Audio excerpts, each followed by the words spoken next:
Welcome once again.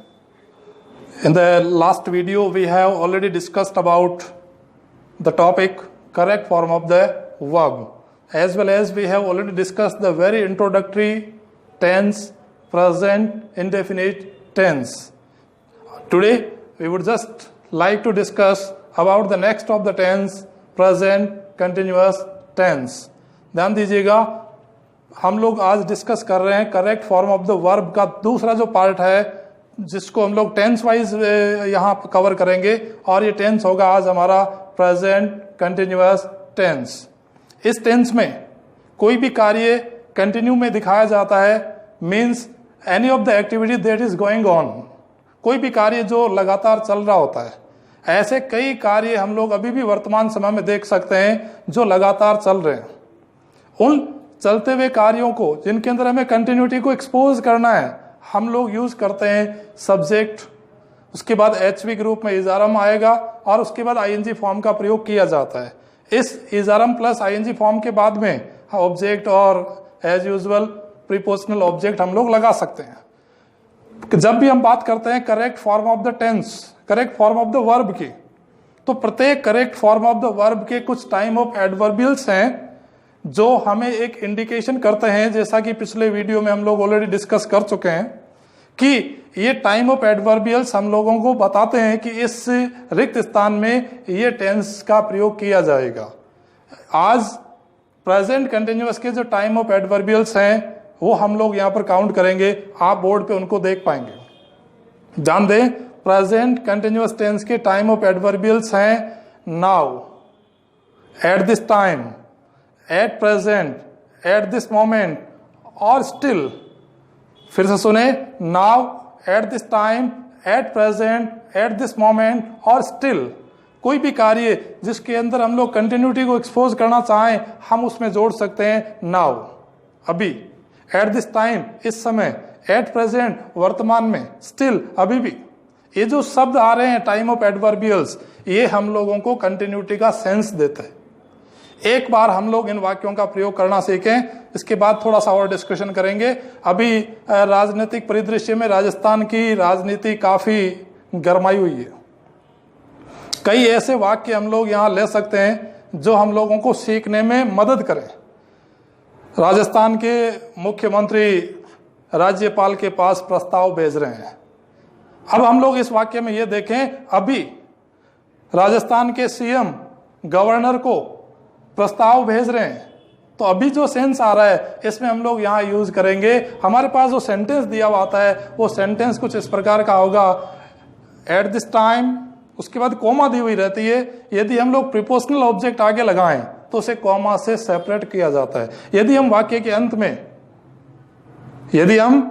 अंत में prepositional object लगाते हैं तो उसमें कोमा की आवश्यकता नहीं पड़ती है. हम दोनों तरह से इस वाक्य को एक बार चेक कर लेते हैं. At this time the CM of Rajasthan, blank, रिक्त स्थान आएगी यहां पर, और ब्रैकेट में हम लोग यहां यूज करें send a proposal to call for the session of assembly. अभी यहां पर हम लोगों के पास जो आ रहा है, हम यहां ब्लैंक के लिए यूज करें, चार ऑप्शंस हमारे पास हो सकते हैं. Send, sends, is sending, has sent. यहां जो चार ऑप्शंस आ रहे हैं, उन चार ऑप्शंस के अंदर चूंकि हमारे पास वाक्य के स्टार्ट में दिया हुआ है एट दिस टाइम, अब ये जो शब्द आ रहा है ये हम लोगों को इशारा करेगा कि यहां हमें यूज करना है is are am plus ING form. It means the CM of Rajasthan is sending proposal to the governor for calling on the assembly session. यहां जो सेशन हमारे पास आ रहा है, लेकिन उसी से रिलेटेड हम आगे का वाक्य बनाएं, राज्यपाल इस प्रस्ताव को अस्वीकार कर रहे हैं. अब ये जो सेंटेंस आ रहा है ये रहे इजारम प्लस आईएनजी फॉर्म. इस वाक्य में हम लोग यहां पर देखेंगे the governor is declining the proposal of cabinet at this time. अब ये जो एट दिस टाइम आ रहा है, ये एट दिस टाइम हम लोगों को इंडिकेट करेगा कि ultimately we have to choose is are am plus ING form in the blank. ये हमें बताएगा कि रिक्त स्थान में हमें इजारम प्लस आईएनजी फॉर्म का प्रयोग करना है. इस वाक्य को पुनः देखते हैं एक बार. The CM of Rajasthan blank और ब्रैकेट में लिखें send proposals again and again to the governor for calling on the assembly session. तो अभी यहां पर यूज करेंगे इज सेंडिंग। अगला जो वाक्य लेते हैं, द गवर्नर ब्लैंक, रिक्त स्थान आएगा, और the proposal sent by mister Ashok Gehlot now. अब ये जो नाउ शब्द आया हुआ इसमें, at the end of the sentence we have an adverbial word now. इस वाक्य के अंत में हमारे पास एक शब्द दिया हुआ है नाउ। ये जो नाउ है ये हमें बता रहा है कि इस वाक्य में हमें यूज करना है is are am plus ING form. यहां 4 ऑप्शन हो सकते हैं हमारे पास में, declined, declining, is declining, has declined. Decline मना करना, अस्वीकार करना या इनकार करना या अस्वीकृत करना। यहां द गवर्नर जो है वो सिंगुलर सब्जेक्ट है, इसीलिए हम यहां पर यूज करेंगे इज डिक्लाइनिंग। इस दोनों वाक्यों के अंदर एट दिस टाइम और नाउ दिया हुआ था, इसीलिए हम इस वाक्य में यूज करेंगे is are am plus ING form का। एक और वाक्य देखते हैं। अभी अभी 10th का रिजल्ट आया राजस्थान में और हर कोई एक दूसरे को बधाई दे रहा है। वर्तमान में प्रत्येक व्यक्ति एक दूसरे को बधाई दे रहा है। तो ये जो वाक्य आ रहा है प्रत्येक, ईच सिंगुलर है, इसीलिए इज प्लस आईएनजी फॉर्म का प्रयोग किया जाएगा। डिटरमिनर है इज, और ये सिंगुलर नाउन से पहले यूज किया जाता है, अपने आप में इंडिविजुअली भी इसको यूज करते हैं। तो ईच ब्लैंक और ब्रैकेट में हम लोग लिखे congratulate to each other at present. अभी जो एट प्रेजेंट यहां पर आ रहा है, हमें इस एट प्रेजेंट के ऊपर फोकस करना पड़ेगा। We would have to focus all our attention at the phrase at present. ये जो एट प्रेजेंट दिखा रहा है ये हमें बता रहा है कि इस वाक्य में हमें यूज करना है इज प्लस आईएनजी फॉर्म, चूंकि हमारा सब्जेक्ट ईच है। तो ईच इज कंग्रेचुलेटिंग। तो इज कंग्रेचुलेटिंग, जिन वर्ब्स के अंत में ई आता हो, आईएनजी जोड़ने के लिए हम ई को हटाकर आईएनजी फॉर्म का प्रयोग करते हैं। एक और वाक्य लेते हैं यहां पर, हम इस समय ऑनलाइन क्लास कंडक्ट कर रहे हैं। तो ये जो इस समय आ रहा है इसको हम at present, eight this moment या एट दिस टाइम को यूज कर सकते हैं या नाउ का यूज कर सकते हैं। तो वी ब्लैंक और ब्रैकेट में लिखें conduct online classes at this moment. अब ये जो एट दिस मोमेंट आया है, इस एट दिस मोमेंट के लिए हमें यूज करना पड़ेगा is are am plus ING form. अब ये जो सेंटेंस है we are conducting, we are conducting, आप बोर्ड पे लगातार देख पाएंगे कि we are conducting online classes at this moment.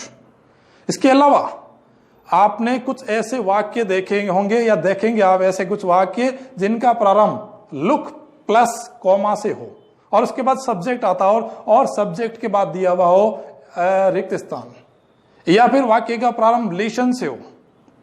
दोनों स्थितियों में हम लोग यूज करेंगे is are am plus ING form. जिन वाक्यों का प्रारंभ लुक या लेशन से हो और उसके बाद कॉमा देके सब्जेक्ट हो फिर रिक्त स्थान आई हुई हो, ऐसे वाक्यों में हम लोग यूज करते हैं is are am plus ING form. एक सेंटेंस यहां पर लेते हैं एग्जांपल के लिए, look I blank sweat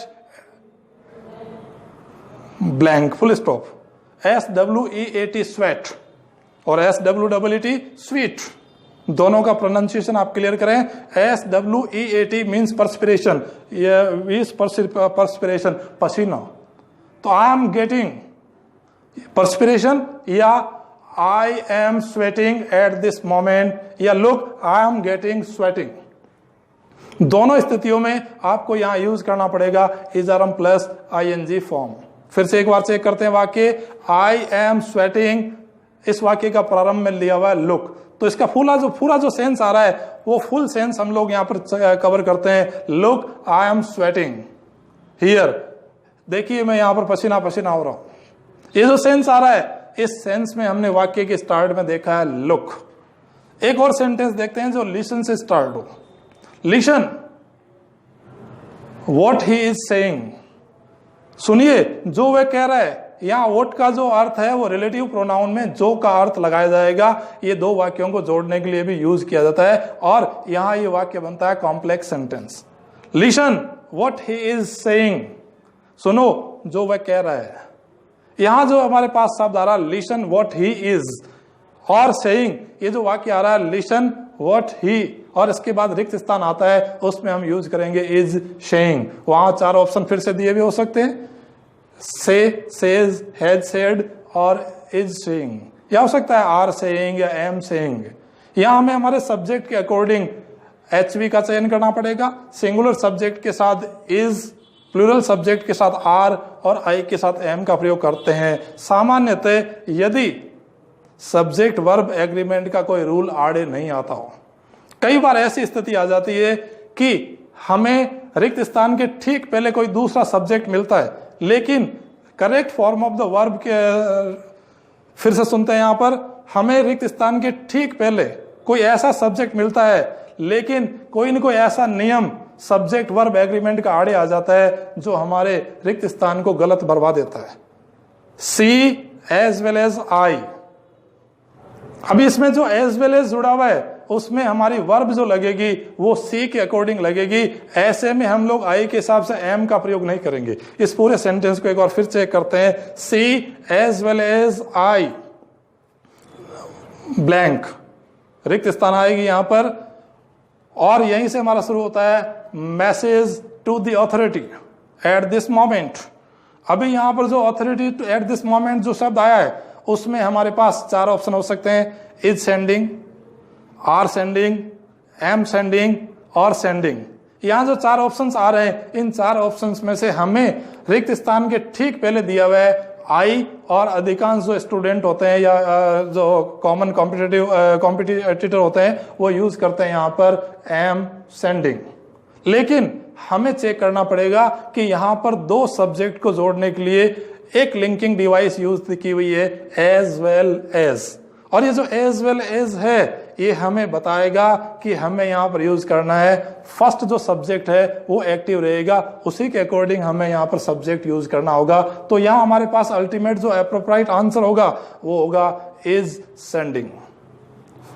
check कीजिएगा, now, at this time, at present, eight this moment और स्टिल, साथ में लुक और लिशन से शुरू होने वाले जो वाक्य हैं उनमें भी हम लोग यूज करेंगे इजरम प्लस आईएनजी फॉर्म।